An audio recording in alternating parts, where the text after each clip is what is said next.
Hello, it's Bruce again. What I'm going to do today is just show you the tried and true way of cutting a window opening into a blank wall using some basic tools. I'll give you the history of why I needed to do this. I am building a kit that had supplied this as one of the walls. And you can see that it has an opening cut in it for a freight door. And for the application I'm going to use, I don't want a freight door. What I want is a window that looks like a store window. So I thought about filling some of this in, and I had found a Grant Line store window that I liked, and I figured, well, let me fill in around it. And then I realized that would be a lot more work than simply taking a new piece of clapboard siding and cutting it to size. So luckily in my stash of supplies, I had some clapboard siding that were exactly the same thickness and exactly the same width of the clapboard as what was provided in the kit. So I cut off a piece of that was just a rectangle wide enough to be the width of this wall plus those tabs, and then cut the top off. And the most work was cutting those tabs out so that they matched up exactly, and you can see that they are indeed a good fit. And I test fit this into the wall that it goes into, and it fits fine. So I don't need this piece anymore. By the way, I do all my cutting on wood. Cutting this to size, cutting the slant roof, cutting the tabs out with a single edge razor blade in a holder like this. If you don't have one, go to any hardware store. This one is Ace Hardware. I think you can see that. It really does make holding your razor blade a lot easier than just gripping the blade by itself. As your big fingers and so forth, you just can't get enough pressure to hold it nicely and so forth. So, invest $1.50 or whatever it costs and get yourself one of those holders. Now the process is to measure 10 times and cut once. And normally when you're measuring a window opening or a door opening, if it's a typical window or door casting, either Tishy or Grant Line as these are, it's made for wood structure and has the trim right around it, which means that the opening on the back, and I'm hoping you can see that, is smaller than what you want. You don't want to cut it the size of the trim. You want it to cut it the size back here. So, take your trusty scale rule and just measure those, and length and width, do it a couple times, and that's the size of the opening. The nice thing about windows with trim is if you're off a little bit, if you're a little sloppy on your cut, the trim will cover that. None of us should be sloppier than that, although I have been. I write everything down about 5 times, the dimensions of the opening, the wall, how it's going to lay out, do some figuring to figure out left and right and up and down, have that in front of me, and then I lay out the window opening with a pencil. I double check to make sure that the window fits over the pencil opening pretty closely, all before I do any cutting. Now, the best way to do this is to lay out the window opening with a pencil and then take a drill bit, and that's probably about 3/32 bit or thereabouts, and you're going to drill holes in all 4 corners, and you position it so that the drill bit just touches the left wall, and in this case the top line, the left line and the top line that you have laid out, and you go around and you drill all 4 holes. And the reason that you do that is when you start to do your cut, and the best way to cut it is with a hobby knife with a number 11 blade. when you're going down a straight edge and you hit those drill holes, your blade will drop into them, and you know you've reached the end of the cut. So you start in one hole and light cuts 4 or 5 times, 6 or 7 times, whatever it takes to cut through your wall piece. And each time, as you do it, you will feel your hobby knife fall into that bottom hole, and you're not going to cut too far. It also helps prevent splitting of the wood. So the holes really are there for those two reasons. Try to prevent the slipping, and also let you know when you've reached the end of a particular cut.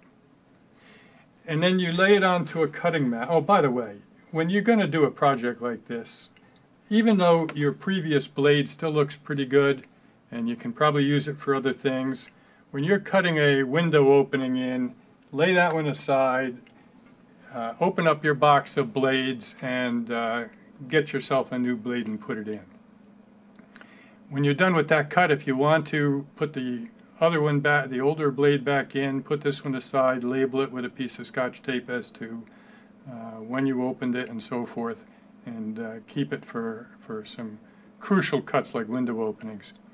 You can see here I have a box of XL blades that are old enough that they were still made in the USA, and the address is Getty Ave in Paterson. Some of you who have been following along know I was a Jersey guy. I was actually born in Paterson, and my stomping grounds included Getty Ave because it has a large cemetery on it that has a lot of my relatives in it. But if you can get the made in the USA blades, do so. I mean, I have some of the Chinese blades, but they dull up so much more rapidly than the good old ones did. So you're going to, now you can see I have a block of wood that's squared up that I cut on my table saw. And I like to do that because it raises your work up a little bit higher so that when you are using a square, you can hold your square onto it and everything fits nicely, and your cutting mat can fit on top. And you just line that up with one of your first vertical lines. The vertical lines are harder in this case because they're going across the grain. And you just start at the top hole and draw it down, and I feel it fall into the bottom hole. And you do that enough times that it cuts through to the back. Now, I've already cut the 2 vertical lines, and I'm cutting this, I forgot to tell you, I talked about the window framing.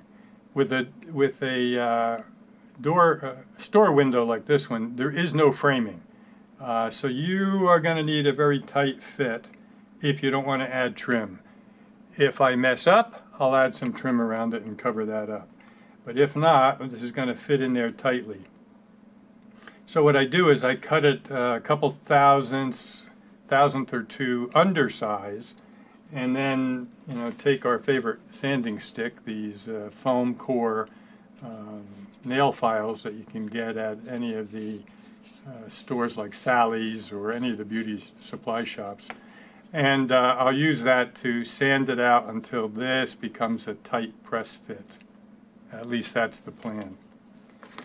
So when you do the vertical lines, you're going with the grain, and that is a much easier. Now, I have not done this cut yet, so I'm going to position my blade in that hole at the top, line that square up, and draw it down, and I feel myself fall into the other hole. Do it a second time, and I can tell, because I'm going with the grain, that is already all the way through. Everything popped out except for the bottom, so instead of pushing it, I'm going to run my blade along that bottom cut one more time.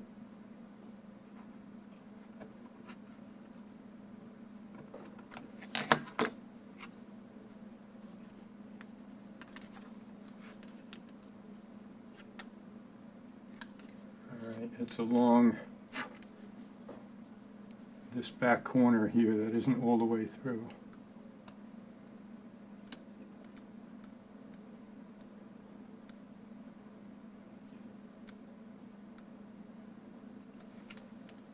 There, pop that out.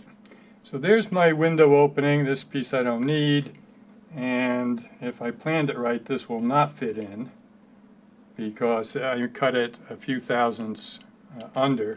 And then I'll just start my work sanding very carefully. I don't want to get it out of square, so that'll show up on a project like this.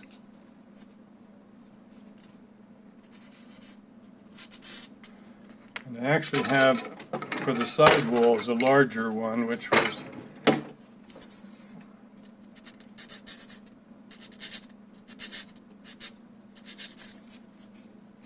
and that's it. You just keep slowly working until you get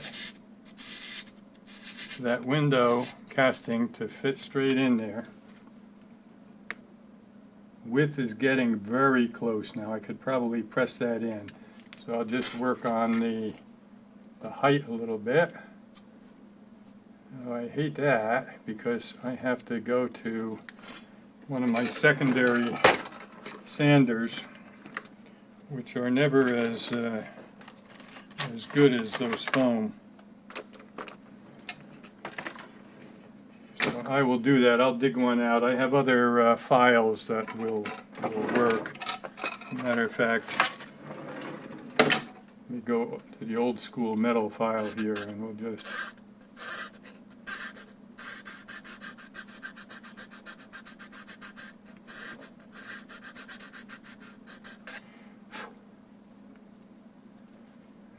cleaning it up a little bit.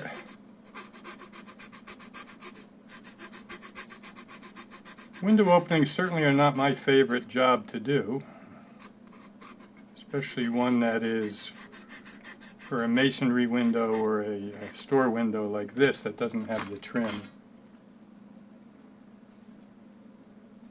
Boy, that's coming very good. You can see it's fitting in quite tightly. I just have to do a little bit off the top and that'll be done. All right, that's it for now.